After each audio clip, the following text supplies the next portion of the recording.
نبی پاک صلی اللہ علیہ وسلم کی حدیث ہے مسلم میں طبرانی میں، حضور نے فرمایا آؤ میں تمہیں پچھلے زمانے کے ایک ایماندار نوخیز ولی اللہ کی بات سناؤں۔ پچھلے زمانے حضور نے فرمایا پچھلے زمانے میں ایک بادشاہ جادو کے زور پہ حکومت کرتا تھا۔ جب وہ ایک جادوگر اس نے رکھا ہوا تھا تو جادوگر اس کو جادو بتاتا، وہ جادو کے زور پر حکومت کرتا۔ جادوگر بوڑھا ہو گیا تو کہنے لگا بادشاہ کوئی نوجوان میرے پاس بھیج دے، اب میں بوڑھا ہو گیا ہوں میرا پتہ کوئی نہیں کب مر جاؤں۔ ایک نوجوان کی ڈیوٹی لگائی، بڑا زیرک سمجھدار، اپنے رعایا میں سے چن کے جو ذہین فطرت مزاج بچہ تھا وہ اس نے لگایا۔ اللہ کے محبوب علیہ الصلوۃ والسلام فرماتے ہیں بچہ جادو سیکھنے لگا، وقت گزرنے لگا۔ بچہ جب جادو سیکھنے جاتا تو رستے میں ایک راہب بھی تھا جو انجیل جانتا تھا، وہ اللہ اللہ سکھاتا، لوگوں کو حضرت عیسیٰ علیہ السلام کی تعلیمات سے آگاہ کرتا۔ اس نے دیکھا کہ یہاں بھی لوگ اکٹھے ہیں تو وہ بچہ اس راہب کے پاس بھی اٹھنے بیٹھنے لگا۔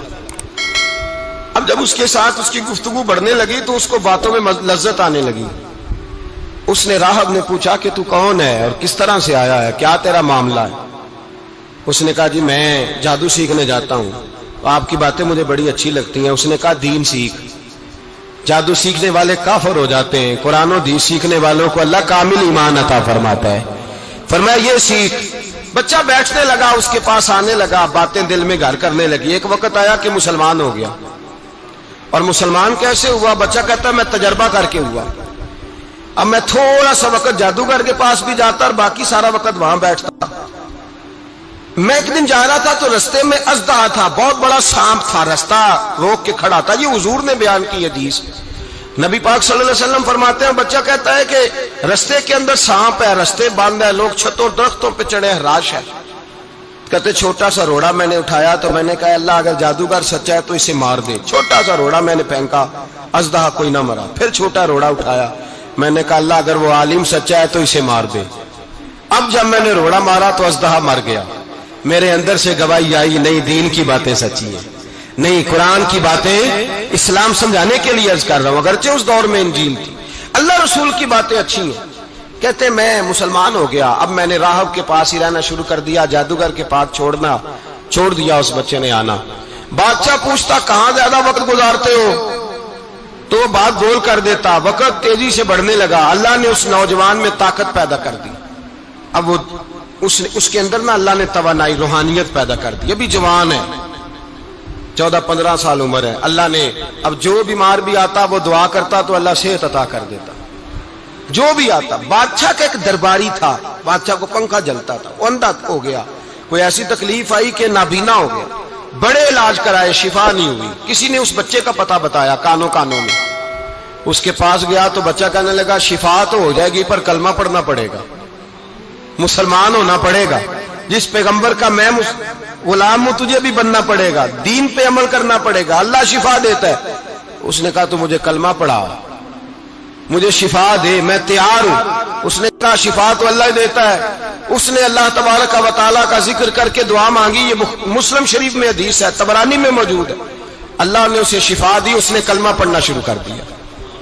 یہاں ایک نقطہ لکھا ہے ہمارے علماء نے، کہتے ہیں جب اللہ ولایت عطا کرتا ہے نا تو یہ سفید بالوں والے کا حصہ نہیں ہوتی۔ اگر جوانی میں کوئی آدمی توبہ کر کے تصوف کے رستے پہ چلتا ہے تو سب سے زیادہ ولایت اللہ اسے عطا فرماتا ہے، سب سے زیادہ ولایت اس کے پاس ہوتی ہے۔ ابھی اس کے بال کالے ہیں، چڑھتی جوانی ہے، دعا کی تو اللہ نے، اور حدیث پاک میں موجود ہے کوڑے آتے تو شفا یاب ہو جاتے، اندھے آتے تو شفا یاب، برس والے آتے تو اللہ سے دے، جوان ہے۔ بادشاہ کے پاس وہ واپس گیا، وہ جو آدمی جس کی آنکھیں ٹھیک ہوئی تھی۔ بادشاہ نے پوچھا کہ کیسے شفا ملی؟ تو کہنے لگا میرے رب نے شفا دی ہے۔ بادشاہ سجدے کراتا تھا، اپنے آپ کو منواتا تھا معاذ اللہ، کہنے لگا میرے علاوہ کون رب ہے؟ اس نے کہا وہی رب ہے جس نے تجھے پیدا کیا ہے، اور وہی رب ہے جس نے مجھے اندھے کو آنکھیں دی ہیں، وہی ہے میرا مالک۔ کہا اچھا تو مجھے نہیں مانتا؟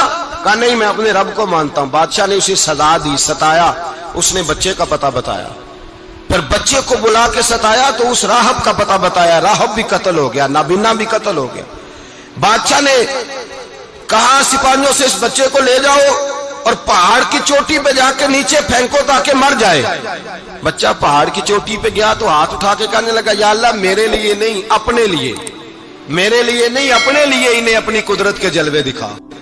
میرے لیے نہیں، اللہ کے بندے اپنی جان بچانے کی دعائیں نہیں مانگتے، اپنے لیے انہیں اپنی قدرت کے جلوے دکھا. یہ دعا مانگی، جتنے لوگ ساتھ آئے تھے وہ سارے زمین پہ گرے اور سب مر گئے، پہاڑ سے گر کے مر گئے. بچہ واپس سیدھا بادشاہ کے پاس کہنے لگا لو بھائی میرے رب نے مجھے بچا لیا ہے. جوان کا ایمان دیکھو، میرے رب نے مجھے، بولو میرے اللہ نے مجھے ایمان کی گواہی دے رہا ہے، میں بچ گیا ہوں، تو جھوٹا ہے، میرا رب سچا ہے. اس نے کہا لے جاؤ اس کو دریا میں، کشتی میں بٹھاؤ، بیچ دریا کے جا کے دھکا دے دو. بیٹھے کشتی میں، دریا کے بیچ گئے، اور جب جا کے وہاں اس کو دھکا دینے لگے تو اس نے کہا اللہ میرے لیے نہیں اپنے لیے انہیں اپنی قدرت کے جلوے دکھا. بس ایک طوفان سا آیا، جتنے سپاہی ساتھ آئے تھے ڈوب کے مر گئے.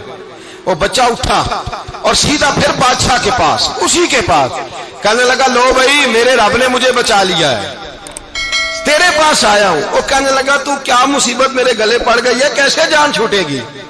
تو بچہ کہنے لگا اگر تو مجھے باندھے درخت کے ساتھ اور سارے ملک کو بلائے، لوگوں کو اکٹھا کرے، پھر تو مجھے تیر مارنا، میں تجھے بتاؤں گا کیسے مارنا ہے، میں مر جاؤں گا. اللہ کا بندہ نوجوان ایمان دیکھو، مرنے کے طریقے بتا رہا ہے، میں تجھے بتاؤں گا میں کیسے مروں گا. یہ بات کہی، بادشاہ نے سارا مجمع جمع کیا، ملک سارا باہر آ گیا، درخت کے ساتھ باندھ دیا. کہنے لگا بھائی لوگوں یہ مجھے مارنا چاہتا تھا، مار نہیں سکا، اب میں اسے بتانے لگا ہوں کہ میں کیسے مروں گا. اسے کہو جب تیر مارے تو ساتھ میرے رب کا نام بھی لے، میں اپنے رب کے نام پہ جان دوں گا، ایمان کی پختگی میں اللہ کے نام پر جان دوں گا. اسے کہو رب کے نام پہ مارے، مر جاؤں گا. بادشاہ نے اللہ کہہ کے تیر مارا، پیشانی میں لگا، بچے کی روح پرواز کر گئی. جتنا مجمع کھڑا تھا سارا کلمہ پڑھ کے مسلمان ہو گئے، سارے مسلمان ہو گئے سارے. میرے رسول پاک سید عالم صلی اللہ علیہ وسلم نے نوجوانوں کو بتایا جب تمہارے اندر ایمان کی قوت آئے گی تو اللہ تمہاری مدد کرے. فرمایا وہ نوخیز ولی تھا، ابھی جوان رانا تھا، ابھی اس کی پیشانی پر جوانی کے آثار تھے، لیکن اس نے اللہ کو راضی کیا، رب کریم کو راضی. ولایت کا مطلب بڑھاپا نہیں، ولایت کا مطلب وہ نہیں کہ جب بڑا لمبا وقت گزر جائے تو پھر آدمی آئے کہ نہیں اب کیا کرنا ہے، اب مسجد ہی ہے، اب تو اس کے علاوہ گزارا ہی کوئی نہیں.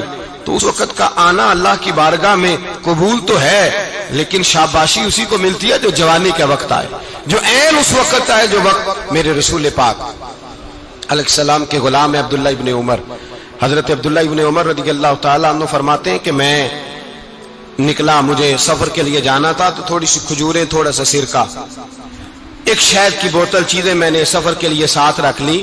میں جب مدینے سے باہر صحرا میں نکلا نا تو رمضان نہیں تھا، غیر رمضان تھا. میں نے ایک نوجوان کو دیکھا بکریاں چرا رہا ہے، بکریاں چرا رہا ہے. اے جوان، آپ فرماتے ہیں اس کا چہرہ بڑا نورانیت والا، گرد پڑی ہوئی پر بڑا حسین. فرماتے ہیں میں نے اس کو کہا کہ آ جاؤ کھانا کھا لو، روزے بھی نہیں تھے. کہنے لگا نہیں میں نے روزہ رکھا ہوا ہے. فرماتے ہیں میں نے کہا پتہ کروں کہ نیرا نیک ہی ہے کہ پرہیزگار بھی ہے. نیک وہ ہوتا ہے جو نماز پڑھے روزہ رکھے، پرہیزگار وہ ہوتا ہے جو گناہ سے بچے، وہ پرہیزگار ہوتا ہے. کہا پتہ کروں پرہیزگار بھی ہے کہ نہیں. کہتے میں قریب گیا تو میں نے جا کے اس کو کہا بھائی تیری بکریاں بڑی پیاری ہیں، میرا دل کرتا ہے کہ بکری مجھے دے دو. کہتے وہ جوان، غربت بھی، پریشانی بھی، پر دامان توکل کی یہ خوبی ہے کہ اس پر پابند لگے ہوتے ہیں، دھبے نہیں ہوتے. غربت ہے. کہا جناب ایک بکری دے دو. آنے لگا جناب بکریاں میری نہیں، بکریوں کا مالک کوئی اور ہے. کہتے میں نے آزمانے کے لیے کہا کہ بکریوں کے مالک کو کہنا ایک بکری بھیڑیا لے گیا ہے، کہہ دینا بھیڑیا لے گیا ہے. تو کہتے اس نے میری طرف دیکھا، گرد سے اس کے بال اٹے ہوئے، آنکھوں میں روشنی، چہرے پہ اطمینان، لب و لہجے میں ایمان کی طاقت. نوجوان کہنے لگا حضور بکریوں کے مالک کو تو کہہ دوں گا بھیڑیا لے گیا ہے، جب عرش کا مالک پوچھے گا تو کیا جواب دوں گا، اللہ کو کیا جواب دوں گا. کہتے ہیں میں کانپنے لگا اس کی بات سن کے. واپس آیا، جو کام نکلا تھا وہ چھوڑا، واپس لوٹ آیا. میں نے پتا کیا کس کا غلام ہے، پتا چلا فلاں آدمی کا ہے. کہتے میں نے پہلے غلام خریدا، پھر پتا کیا تیرے پاس بکریاں کتنی ہیں، اس نے کہا 400. کہتے میں نے مالک سے ساری بکریاں خریدی، پھر غلام کو بلایا، پھر وہ بکریاں تحفے میں دی، تحفے میں۔ کہنے لگا حضور یہ سارا کچھ مجھے کیسے ملا؟ میں نے کہا تیرا ایمان بڑا پختہ تھا تو میرے رب نے تجھے انعام عطا فرمایا ہے۔ آخر میں آپ لوگوں سے گزارش ہے کہ اگر آپ کو ہماری یہ کوشش پسند آئی ہو تو اسے زیادہ سے زیادہ صدقہ جاریہ کے طور پر شیئر کریں۔ اللہ آپ سب کو اپنی حفظ و امان میں رکھے، آمین۔